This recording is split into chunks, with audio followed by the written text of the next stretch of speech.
Hey guys, Tom here. Welcome back to the Underground. Great show for you today because it's kind of like a mashup multiple episode. It's going to be part international series, part tasting with Tom because I've never had this before, and part happy hour because we're going to make some cool drinks. What we're going to talk about today is Brazil, and specifically the national liquor of Brazil, this stuff right here, Cachaca. But first, let's just talk a little bit about Brazil, just so you have some background. Brazil is in South America. It's the 5th largest country in the world by size, the 7th largest by population, and it is, I think, the most, I'm not, if I got this right, I think it's actually, like, religion-wise, it's the most Catholic country in the world. Brazil, as you may or may not know, even though it's in South America and Latin America, they speak Portuguese because I guess at one time it was a Portuguese colony or settled by Portuguese. They are the world's largest coffee producer. That is actually their national drink, aside from this right here. I mean, most people think, oh, coffee, Colombia, but I guess just based on size, they just produce the most coffee. They are actually the official name of Brazil is the Federative Republic of Brazil. Their government system is presidential, much like most of the world that has a governmental system of one leader and then lower legislative branches. They have 26 states plus a federal district. Their population is made up of about 47% white, 44% what is called Pardu, which is native Brazil with different cultural ethnicities mixed in. And then the rest are Black, Asian, and indigenous peoples. And then as far as sports go, their national game is football, what we call soccer, and they are the team that has won the most World Cups of football with 5, followed closely with 4 by Germany. Now, a little bit about Cachaca. A lot of people call Cachaca Brazilian rum. Is that true? Yes and no. They're both, rum and Cachaca are both sugar distilled products, but here's how they're different. Rum is made with sugar byproducts, whether it's molasses, the sugarcane juice, that kind of thing, not the sugarcane itself. But Cachaca is made from the sugarcane itself. This is a product of Brazil. I don't know if this is good. This is the only one they have in my liquor store. We're going to find out together. How can you tell good Cachaca? Well, there's a couple ways that I have looked up to see. You hold it up to the light. It should be very clear. This is very clear. Shake it. And they say the bubbles should be small and dissipate within 30 seconds. Do they do that? Well, yeah, pretty much. And then when you pour it, let me get a little glass here. When you pour it, they say, I've not even opened this yet. I hope I can get it open. I probably should have pre-opened this. When you pour it, they say it should have kind of like a oily appearance. Not oily in like slimy, but it definitely smells better than rum. But like kind of like, I don't know, thick. Now, again, there's something else in Brazil, unlike Cachaca, there's something else. It's called aguardente, which literally means burning water. That's a different kind of drink.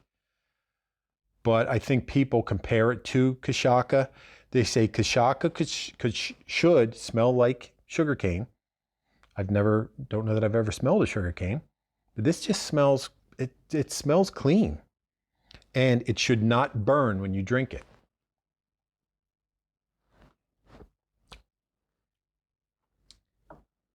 That didn't, I mean, it doesn't taste like a whole lot. I mean, it kind of tastes rummy. But that, well, I'm going to leave this open because we're going to be using a lot of it. I should have put a pourer on it, but I didn't. So what are we going to make? We're going to make this right here, as you can see on the old Jess sign. First drink is the national drink of Brazil, and that is the CAIPIRINHA. Caipirinha. I actually saw this drink being made in a Brazilian bar in Philadelphia years ago, and I never knew he talked about this stuff, but I never really gave it much thought. So what does one need for a caipirinha? Well, what we need first is some lime. And I actually saw that said the official Brazilian way to make a caipirinha is you get a lime. This is my lime. And you cut the lime in half, not across the equator this way, but you cut it in half pole to pole. And then you dig out the little membrane, and then you put 3 cuts horizontally through. You put that in with some sugar. However much sugar you want. It said about 2 teaspoons. This looks to me about 2 teaspoons. This is actually probably not the sugar to use, but I thought it would be cool. This is just Demerara sugar, which is very coarse, and it's probably not going to work real well because it's coarse, but I figured when I muddle, it would give me a little more abrasiveness when I muddle. And you muddle the whole thing, get the juices out and everything. You want it nice and limey. And I guess if you think about it, it's lime, it's sugar, and it's the spirit. So if I did this with just rum, would I be making mostly a daiquiri? I would say, I would argue that is possibly correct. So there, I got a lot of lime juice. I probably beat up that zest a little bit. So it is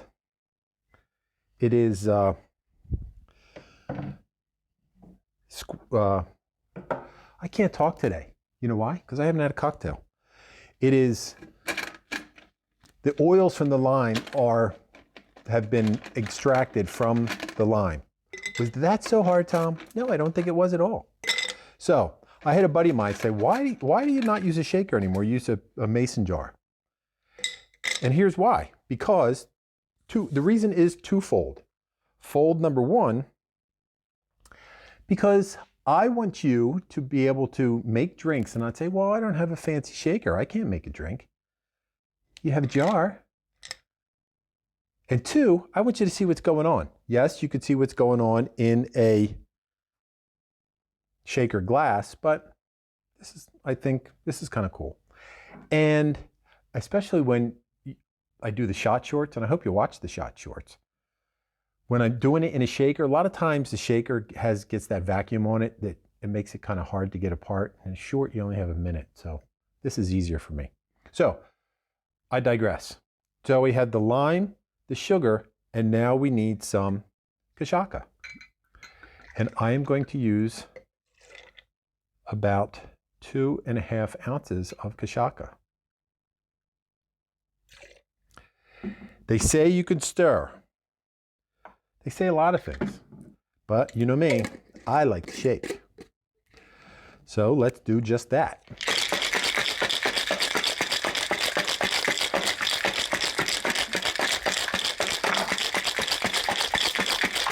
And I'm shaking because I also want to dissolve that coarse sugar. So I got that all shaken up. And they say you pour the whole thing, lock, stock, and barrel, right into a glass. That's the perfect amount of ice, but if it was less, I would just put more ice in it. And garnish with a lime. If you had a little, do you have a little straw? I don't have a little straw. Yes, I do. You can put a little straw in there for drinkage if you like. And there you go, folks. Drink number 1 on our trip to Latin America and Brazil, the Cachaca. Next up is this right here. This drink is called I lost my list. This drink is called, it's spelled B-A-T-I-D-A, but it's pronounced Bacia. Bacia. And Bacia, I guess in Portuguese, means either shaken or milkshake. So, a lot of different recipes and variations on the Bacia. This is mine. And it starts in a blender cup, because why would you put something in a blender cup if you are not going to blend it? And in this blender cup, I'm going to put some bananas. These bananas may look kind of gnarly, but these bananas were previously frozen and thawed. That's why they look kind of, they were frozen, but by the time I got around to doing what I'm doing, they had thawed somewhat, but they're going to be good. And actually the benefit, it's weird. When you freeze fruit and then thaw it, freezing it kind of breaks down the cells in the fruit. So that way, I think it actually might end up a little creamier. And then I'm going to put in some coconut milk. I am going to, actually I have a little measure right back here. I am going to put in about 2 or 3 ounces of coconut milk. That's unsweetened coconut milk. This happens to be of the organic variety. And I need some sugar. This will be in the form of simple syrup. A splash or 2, depending on, of course, how sweet your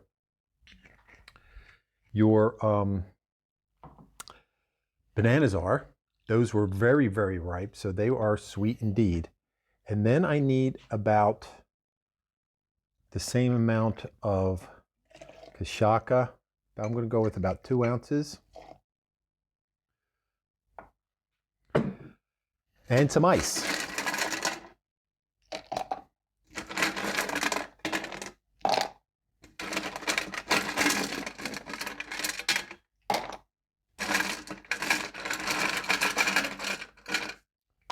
Now, a baccia you can make almost with anything. I've seen mango baccia, which is just Kashaka, mango, sugar, strawberry baccia. I guess any fruit you have, you could make baccia out of. So this, we need, it says blend, or it says shaken. I can't shake bananas. So everything I saw says blend it. So let's blend this right up. Okay, just like that. Now,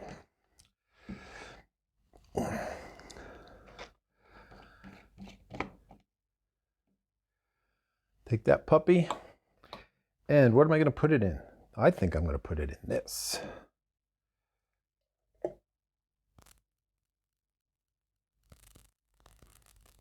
Set that aside, and then there you have number 2 on our trip to Brazil, the baccia, the banana coconut baccia to be specific. But again, you can make that with any fruit you have. Summertime, go to your farmer's market. Peach baccia would be good. A strawberry baccia, berry baccia. I think they'd all be good, really. And then finally, in our trip to Brazil is the Brazilian Sangria. You can mix this up any way you want. I'm going to give you the basics of what I'm going to use, and then you're going to use whatever fresh fruit you can find and make your own variation of this drink. And it's like with anything else. Sangria varies from fruit to fruit, wine to wine, whatever you want to use. First, I'm going to start with some peaches. These were fresh peaches, but I froze them because I was going to make some wine out of them. But I'm going to make this instead. Well, I mean, I still have a lot to make some wine, but some peaches and some strawberries. Just a couple of blueberries. These were also frozen.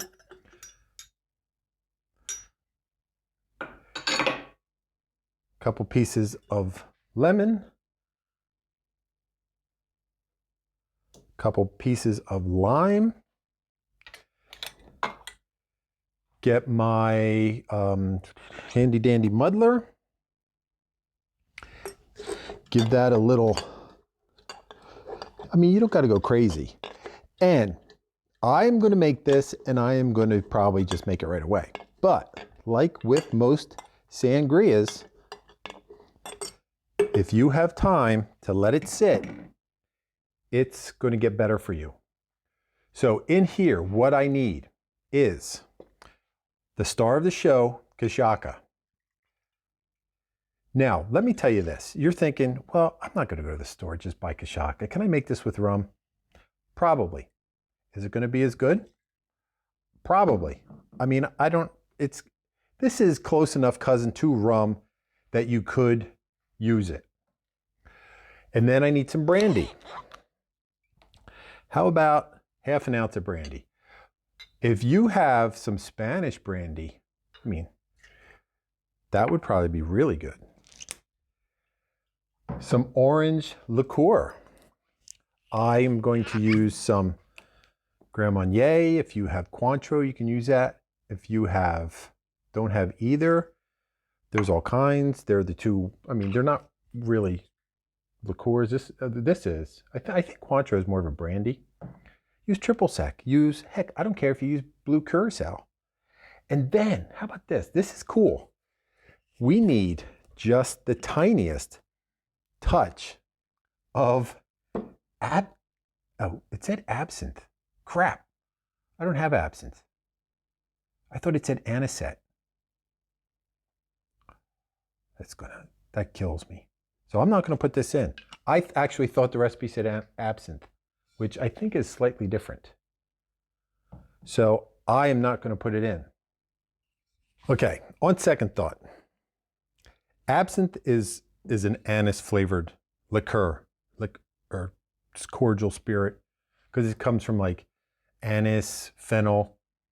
I mean, so is pretty much anisette. So I'm just going to put a little tiniest splash in, and we'll see what happens.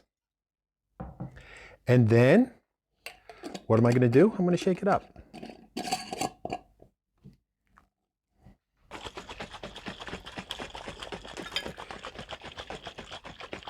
Making a mess.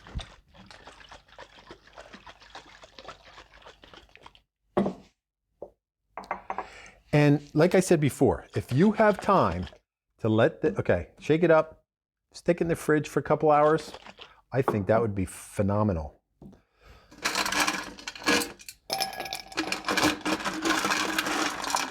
Sorry for the noise.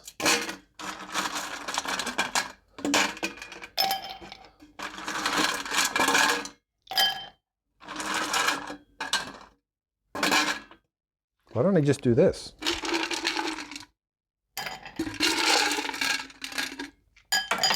Oh. You didn't see that, but I caught it under here. Okay, then this goes in here.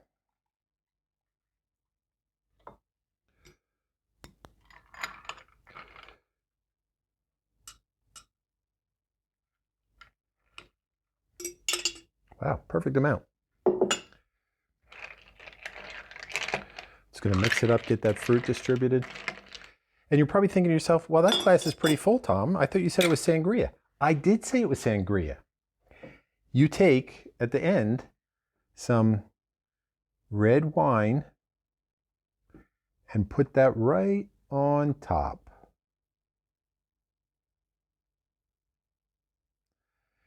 And there you have it, with a nice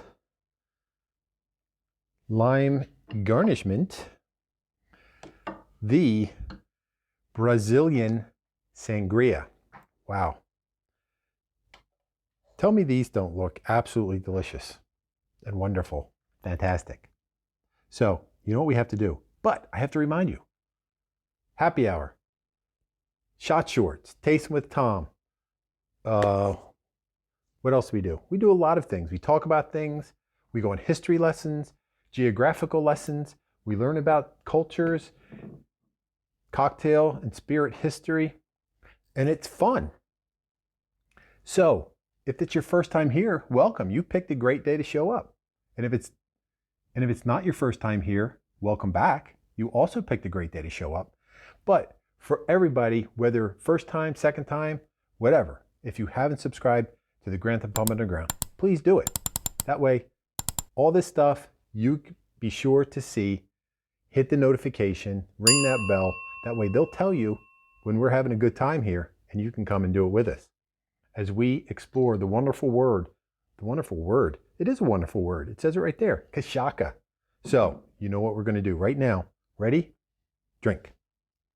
So this is all about this. So let me try. It's the national drink of Brazil. Let me move this off to the side.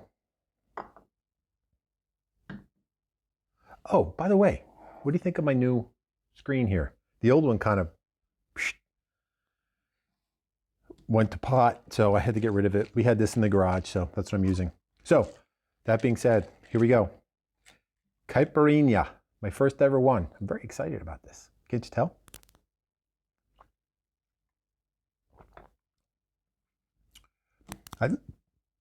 That's delightful. It's not too sweet. I thought I put a fair amount of sugar in there, but it's not too sweet. It's just kind of citrusy. I wonder if Lisa's going to like it. She's not over citrusy stuff. I like it. Yeah, I like it. And now the Batida, B-A-T-I-D-A.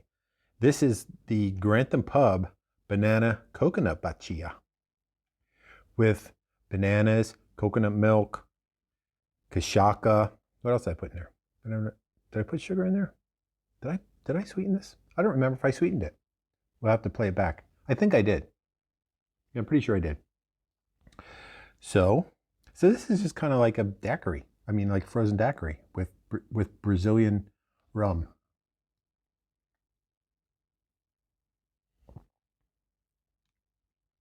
Wow, tastes like banana ice cream. Tastes like Uptown banana ice cream. Tastes more like, I don't really get a lot of coconut because I put a lot of banana in there, but wow, is that good.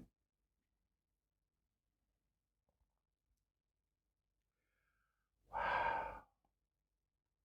I feel like I'm sitting on a beach in Rio de Janeiro. Is Rio a coastal town? I think it is because I think I remember seeing the Olympics there years ago. Was that in Rio? And they had beach volleyball, and I think it was actually on the beach. Tell me, I'll just look it up. You can tell me and berate me and say, oh, you don't know what you're talking about. It's not on the beach. Oh, well. Yeah, I know somebody's going to like that. And then finally, this drink. Oh, by the way, this was homemade wine that our friend made. That's why I poured it in that because the bottle was like an old recycled bottle. But anyway, let's give this a whirl. Kashaka brandy, orange liqueur, a little bit of, I put in anisette. It calls for absinthe. But I guess realistically, you can put any anise flavored liqueur in there, but you're only using a very little bit. Some fresh fruit, shake it up, and you pour the wine right on top.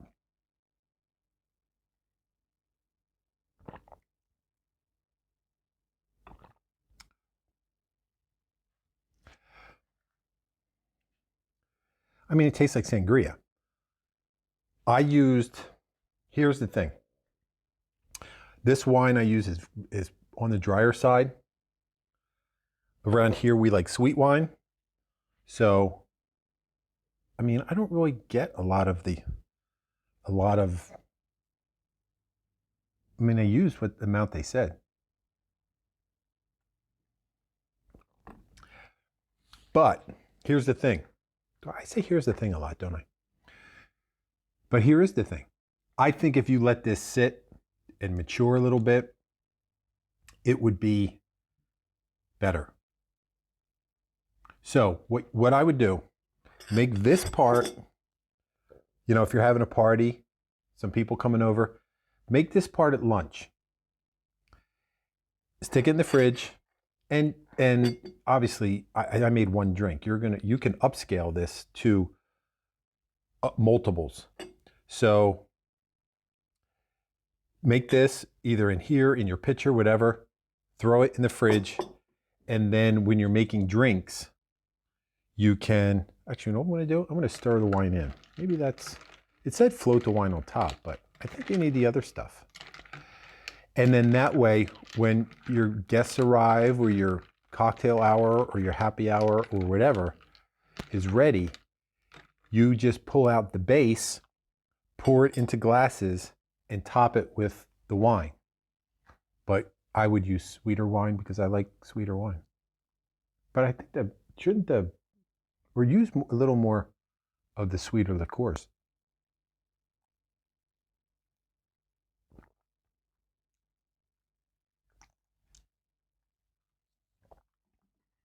Okay. Having mixed it, because before I was just getting that dry wine right on the top, which I don't really so much go for. But having mixed it, it does make it a little fruitier. And right on the very back, I do get a little hit of that anise flavor, which is not bad. But if I were to rank them, wow, I think I'd have to go with the classic. Yeah. The classic Brazilian Caipirinha. Wow, that was fun. Did you guys enjoy yourself? I did. Making some, this is an actual product of Brazil. Let's see, fresh pressed cane juice, micro distilled. Well, this is cane juice, but I was told it was just cane. Smooth finish, I would agree with that. Oh, it even tells you 4 limes, 2 tablespoons superfine sugar. See, it says superfine sugar. I used super coarse sugar. And you put that in there, shake it, garnish with a lime wedge. So a caipirinha is really a simple drink. It's a very sophisticated drink. So try it. Try this, try this, try this. But if you are going to try them, do it ever so responsibly. You want to have a good time and come back. We want you back. Because right behind me, right here, will be the new home of the Grantham Pub Underground. We got the wall painted. I think we have pretty much everything. We were held up. We didn't have lumber. We finally got lumber. We just have to finish up a couple little prep things, and then we're building a couple of walls. I'll take you along for the ride, either here or over there. What's the name of my other channel? Homecraft Chronicles. We'll talk all about it. It's going to be a good time. So please stay tuned, subscribe here, there, everywhere. Hit the notification. Have a good time. Drink responsibly. Come back again and again. And if you like to, you don't have to, but tipping is optional. There'll be a way you can do that. Check out the description. Appreciate it. But until I see you again right here at the Grantham Pub Underground, have fun, drink responsibly. Cheers. I'll take a seat at the bar for you. Sure.